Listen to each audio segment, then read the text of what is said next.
ఏ ఎన్నిక జరిగినా ఎంత చిన్న ఎన్నిక జరిగినా ఆ ఎన్నికల్లో ఏదో ఒక విధంగా అడ్డదారిలో గెలవాలనే తలంపుతో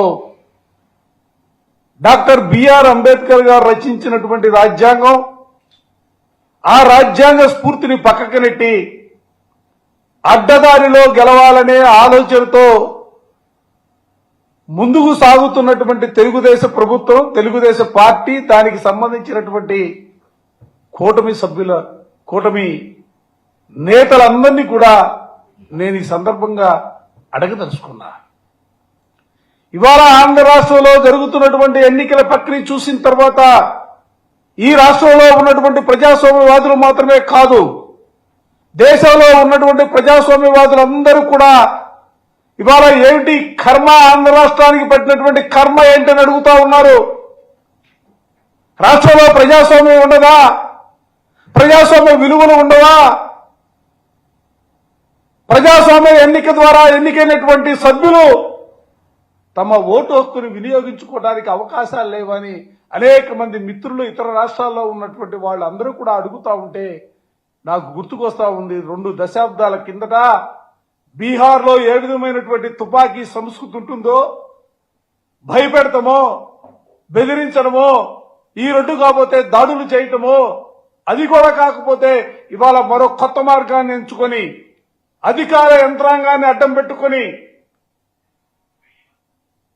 ఎవరైతే గెలిచినటువంటి వ్యక్తులు ఉన్నారో వారిపైన అనేకమైనటువంటి అక్రమ కేసులు బనాయించి ఏదో ఒక విధంగా వారిని భయపెట్టి బెదిరించి తమకు అనుకూలంగా ఓటు వేయించుకోవడం కోసం చేస్తున్నటువంటి ప్రయత్నాలు చూస్తూ ఉంటే నిజంగా బాధ కలుగుతూ ఉంది. ఎందుకంటే మాటలు చూస్తే మీరు చూస్తూ ఉన్నారు. నేను ఎందుకంటే ఇవాళ మీ ద్వారా రాష్ట్రంలో జరుగుతున్నటువంటి పరిణామాలకు కూడా ప్రజాస్వామ్యవాదులతో పాటుగా ప్రజలు కూడా గమనించమని చెప్పి నేను కోరుతా ఉన్నా.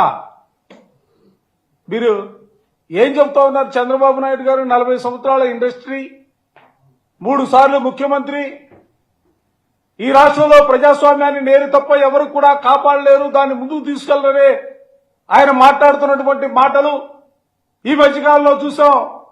ఏ రాజకీయ పార్టీకి సంబంధించినటువంటి వ్యక్తులైనా కూడా వాళ్ళు మా పార్టీలోకి రావాలంటే వాళ్ళు రాజీనామాలు చేసిన తర్వాతనే, వాళ్ళ పదవుల్ని త్యజించిన తరువాతనే మా పార్టీలో చేర్చుకుంటామని ఆయన మాట్లాడుతున్నటువంటి మాటలు, ఆయన చేస్తున్నటువంటి చేతలు చూస్తూ ఉంటే ఎక్కడైనా కూడా కనీసమైనటువంటి పొంతన ఉందా అని అడుగుతా ఉన్నా.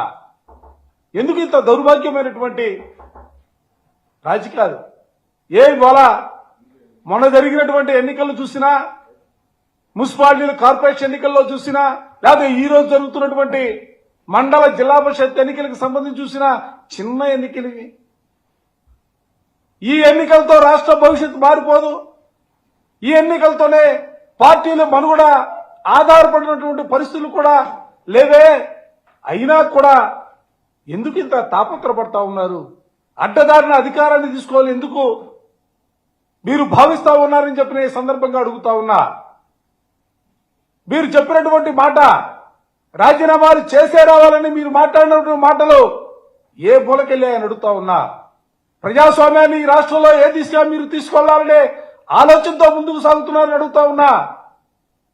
ఇవాళ రాష్ట్రంలో 52 చోట్ల ఎన్నికలు జరిగాయి.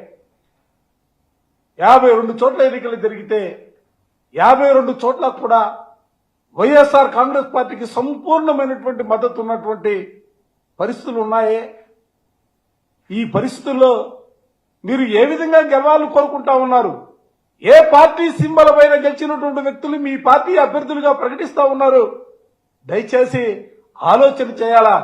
ఇవాళ ఒక్కసారి చూడండి, అది ఒక్కసారి ఈరోజు రాష్ట్రంలో జరుగుతున్నటువంటి ఉప ఎన్నికలకు సంబంధించినటువంటి పార్టీల బలాబలాలను చూడండి, ఒక్కసారి చూడండి, గమనించమని ప్రజలు కూడా నేను కోరుతా ఉన్నా. ఈ ఎన్నికలతోనే మా భవిష్యత్తు ముడిపడలేదు, అయినా కూడా ప్రజాస్వామ్య విలువలు ఉండాలా, ప్రజాస్వామ్యం బతకాలనే ఆలోచనతోనే దయచేసి గమనించమని చెప్పి నేను కోరుతా ఉన్నా. రాజంపేట వైస్ ఎంపీపీ ఎన్నికలకు సంబంధించి 9కి 9 వైఎస్ఆర్ కాంగ్రెస్ పార్టీ. అనపర్తి నియోజకవర్గం బిక్కవోలు ఎంపీపీ ఉప ఎన్నికలు చూస్తే 20కి 20 వైఎస్ఆర్ కాంగ్రెస్ పార్టీ. తణుకులోని అత్తిలి ఎంపీపీ సంబంధిస్తే 17-15 వైఎస్ఆర్ కాంగ్రెస్ పార్టీ. ఏలూరు రూరల్ వైస్ ఎంపీకి సంబంధించి 11-11 వైఎస్ఆర్ కాంగ్రెస్ పార్టీ. నరసరావుపేటలో 17 సంబంధించి 17 వైఎస్ఆర్ కాంగ్రెస్ పార్టీ గెలిచింది. కావల్లో దగదర్తి వైస్ ఎంపీపీ సంబంధించి 11-11 వైఎస్ఆర్సీపీ. అనంతపురం రాప్తాడు నియోజకవర్గం రాప్తాడు ఎంపీపీకి సంబంధించి 10కి 9 వైఎస్ఆర్సీపీ. ఈ విధంగా పోతే చివరికి చంద్రబాబు నాయుడు గారు ప్రాతినిధ్యం వహిస్తున్నటువంటి కుప్పం నియోజకవర్గంలో రామకుప్పం ఎంపీపీ వైస్ ఎంపీపీకి ఎన్నికకి సంబంధించి కూడా 16కి 16 వైఎస్ఆర్ కాంగ్రెస్ పార్టీ గెలిచినటువంటి పరిస్థితులు. ఏ నియోజకవర్గంలో చూసుకున్నా, ఏ వైస్ ఎంపీపీకి సంబంధించి ఎన్నిక చూసుకున్నా, లేకపోతే ఏ ఎంపీపీకి సంబంధించి ఎన్నిక చూసినా కూడా ప్రతి చోట కూడా వైఎస్ఆర్ కాంగ్రెస్ పార్టీకి సంపూర్ణమైనటువంటి సంఖ్య ఉన్నటువంటి పరిస్థితుల్లో కూడా ఈరోజు ఈ ఎన్నికల్లో ఏదో ఒక విధంగా గెలవాలని చేసే వాళ్ళ ప్రయత్నాలని ప్రజలు కూడా గమనించాలని చెప్పిన ఈ సందర్భంగా కోరుతా ఉన్నా. ఈ సందర్భంలోనే నేను ఇంకో విషయాన్ని కూడా మీ ద్వారా కూటమి నేతలకు కూడా చెప్పదలుచుకున్నా.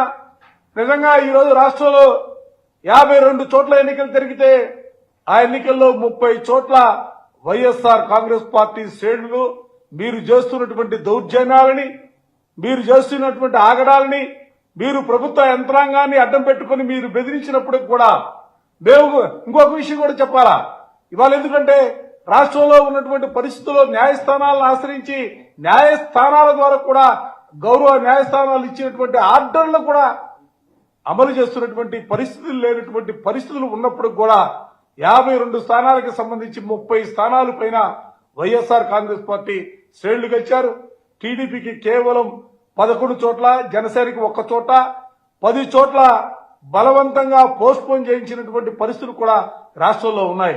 నేను అందుకే ఈ సందర్భంగా వాళ్ళకి స్పష్టంగా చెప్తా ఉన్నా, మీరు ఎన్ని ఆగడాలు పాల్పడినా, మీరు భయపెట్టినా, బెదిరించినా కూడా వైఎస్ఆర్ కాంగ్రెస్ పార్టీ శ్రేణులు మేము జగన్మోహన్ రెడ్డి గారి నాయకత్వంలో ఉన్నాం, జగన్మోహన్ రెడ్డి గారు ఇచ్చినటువంటి బీఫామ్ ద్వారా మేము గెలిచాం, పార్టీకి కట్టుబడి ఉండాలా, ఎన్ని ఇబ్బందులు మీరు పెట్టినా కూడా వైఎస్ఆర్ కాంగ్రెస్ పార్టీ జెండా విడిచేదే లేదనే రీతిలో ఇవాళ శ్రేణులందరూ కూడా ఇవాళ గెలిచినటువంటి సభ్యులందరూ కూడా వైఎస్ఆర్ కాంగ్రెస్ పార్టీకి ఓటు వేసి అండగా నిలబడినటువంటి వైనాన్ని కూడా ఈ సందర్భంగా చెబుతూ వారందరికీ కూడా నేను ఈ రోజున వైఎస్ఆర్ కాంగ్రెస్ పార్టీ పక్షాన హృదయపూర్వకమైనటువంటి అభినందనలు తెలియజేస్తా ఉన్నా. ఎందుకంటే వాళ్ళ సామాన్యమైనటువంటి విషయాలు జరగట్ల రాష్ట్రంలో. ఎన్ని రకాలు అక్రమ కేసులు, ఎన్ని రకాలుగా ఇబ్బందులు, ఎన్ని రకాలుగా బెదిరింపులు, ఎన్ని రకాలుగా భయపెట్టే కార్యక్రమాలు అయినా కూడా వైఎస్ఆర్ కాంగ్రెస్ పార్టీ జెండా విడవకుండా వైఎస్ఆర్ కాంగ్రెస్ పార్టీని గెలిపించినందుకు వారందరికీ కూడా మనస్ఫూర్తిగా హృదయపూర్వకమైనటువంటి అభినందనలు తెలియజేస్తూ ఇదే సందర్భంలో నేను కూటమి నేతలందరికీ కూడా చాలా స్పష్టంగా సూటిగా చెప్పదలుచుకున్నా. మీరు భయపెట్టో బెదిరించో రకరకాల ఆలోచనలో ముందుకు సాగితే నేను ఎప్పుడో సహజంగా 2 సంవత్సరాల తర్వాత 3 సంవత్సరాల తర్వాత ప్రజల్లో తిరుగుబాటు వస్తుందనేది మనం సహజంగా చూస్తూ ఉంటాం. కానీ మీరు చేసే ప్రక్రియ వల్ల, మీరు చేసే కార్యక్రమాల ద్వారా ఇప్పటికే ప్రజల్లో తిరుగుబాటు మొదలైంది.